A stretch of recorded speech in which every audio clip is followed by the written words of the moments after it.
Okay, so tara. Ang video naman na to ay tungkol sa City Hall Square or San Pedro Square or City Hall Drive.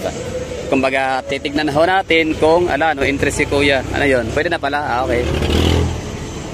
So, time check, alas 9. Ayan, naglalakad tayo dito sa may kalye ng Sibanggoy Extension. The nation's leading newspaper, Manila Bulletin. Davao Branch. No entry, exit only. Tsaka na yan ha, kapit tayo dyan.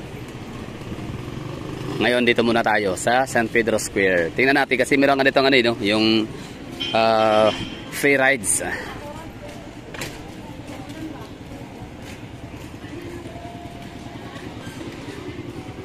CVA, masarap, kausap, pawn shop. Your number one, gadget pawn shop. Raj Marketing Corporation. Itong lugar na to dati, napaka chaotic street to dito dati, no? Talagang daming tao. Mga paranorista maghihilahan, no, sa mga babae para gawa ng magandang buhok.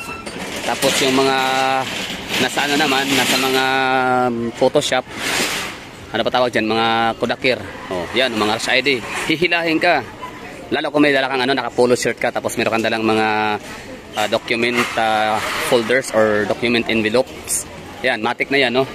Meron silang intuition na ikaw ay naghahanap ng 2x2 ID picture with white background or red background, depende, no? So matik, ka yan, pang postal ID or pang pang passport ID.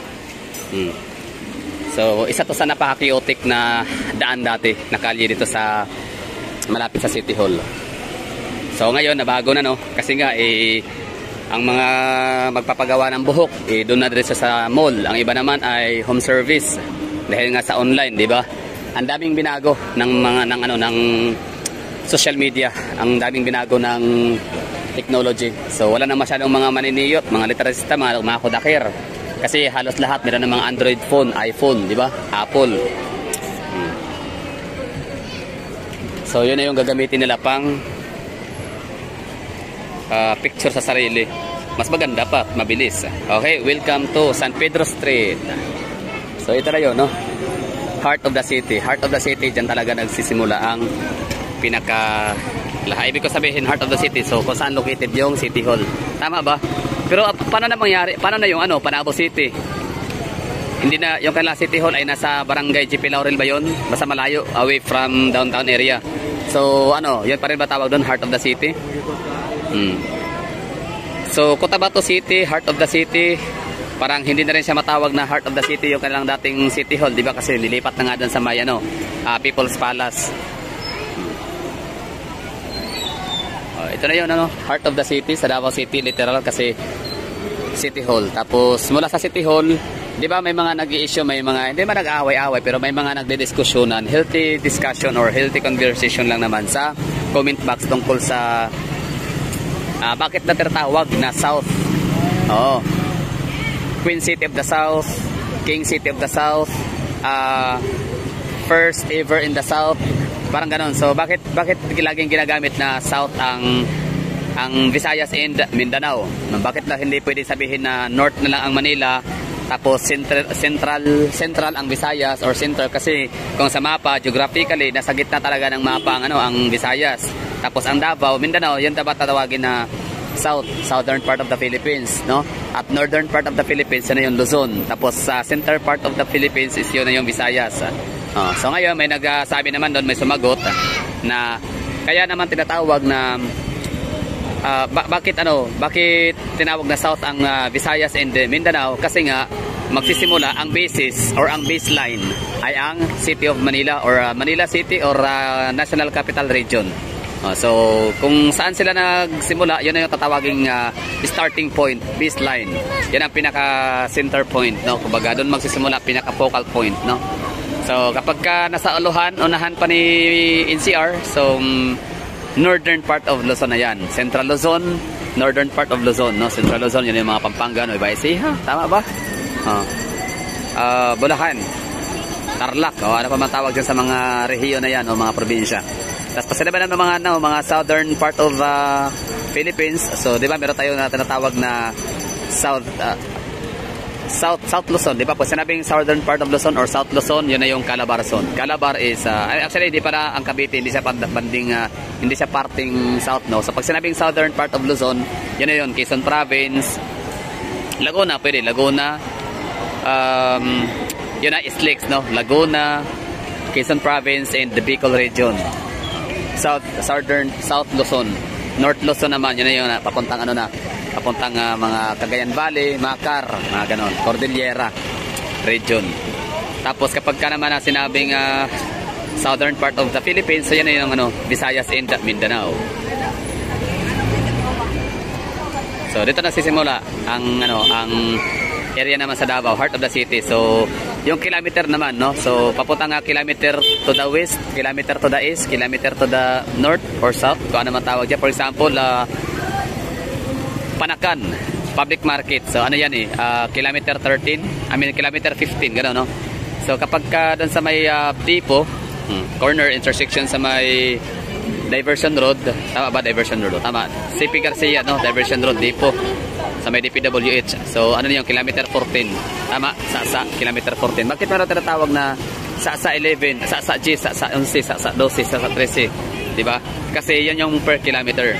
So kung magaling ka sa mathematics, arithmetic, kahit paano, malaman mo kung matutukoy mo kung ilang kilometro ka na. Bakit siya tinatawag na kilometer 10? For example, nalalaman ko to na sa driver kasi nga dahil meron tayong phase out, di ba? By next year, wala na tayong mga jeeps and multicab sa Davao.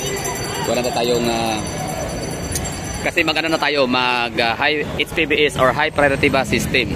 So ibig sabihin nun, ang sabi ng mamang driver, sabi niya, hindi kami kasali. Oo, mga taga-saksa na i-phase out. Kasi uunahin dyan yung mga malalayong mga destination. For example, Lasang, Burawan, Panakan, Tibungko. Ang Panakan daw is medyo debatable pa daw siya kung isasama ba siya sa kilometer 13. Kasi kapag kilometer 13 lang daw yung pinaka-graph, pinaka-bracket na i-phase out yung jeep, kilometer na pataasa.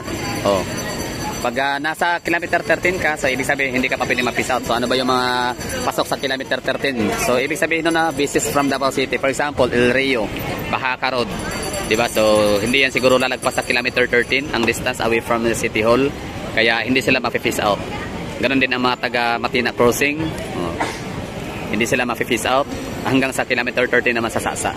Tapos sa Mintal, I don't know kung ilang kilometro ang Davao City Hall papuntang Mintal. Kung pasok ba sila sa kilometer 13, so hindi sila ma-phase out. So kumbaga parang ipa-priority talaga na HPV is yung mga Kalinan, Marilog, mga Toril, Sirawan, Panabo. Mga ganong destination, no? Mga malalayo na yung distansya na siya. Daming tao dito. Mga gala, wag yung kalimutang maging vigilante talaga. Oh. Yung inyong mga kamag-anak, i-remind nyo lagi na mag-iingat, magiging vigilant, magiging concerned citizen, magiging tawag nito, aware ba sa paligid-ligid, no? Hindi yung basta na lang maglalakad na parang wala sa sarili, wala sa isip. Be mindful sa surroundings. Just for example, merong mga unclaimed baggage, no? Mga bag, mga backpacks. So, may mga naiwanan ng mga box, karton, kahon-kahon sa gilid-gilid. So, wag na kayong makatubiling, wag kayong mahiyang ipag-abigay alam kaagad sa mga authority natin, no? Mga kapulisan, mga kasundaluhan, TF, Task Force, Police Auxiliary, Police at kung ano man yung pwede mong malapitan. For papaalam mo lang, bibigay alam kasi delikado yan malay natin, di ba? May mga hindi pala magandang bagay doon na makasira. Kasira. Delikado, no? May mga threats pala yon. Kaya dito sa Davao, sa mga nagtatanong dyan na mapupunta sa Davao, kulang konti lang or napakadalang lang makita ng ng mga trash cans somewhere, no, down the streets. Kasi ang rason po noon para maiwasan yung paglagay ng mga explosive device, no. Kasi doon nilalagay ang mga bagahe, mga bag, mga malita na may mga explosive devices. So lalo na ngayon na papalapit ang Pasko, bukas, mamaya, no. The 16 na mamaya, December 16. So starting na ang ating simbang gabi, no, para sa mga Katoliko Romano or Roman Catholic, yan ba yun? Katoliko Romano. So magsimula na simbang gabi. So mag-ingat po kayo lahat. Tapos pagdadasal lagi ang peace on earth. Sana hindi na mag-aaway-away ang mga Cebuano, mga Ilonggo, mga Tagalog, mga Bisaya, Muslim, o kung ano-ano pa man, no, na mga tribo at sekta. Ipagdasal niyo peace on earth ba, no? Katahimikan, kasaganaan para sa lahat ng mamamayan. Bye-bye and ingats.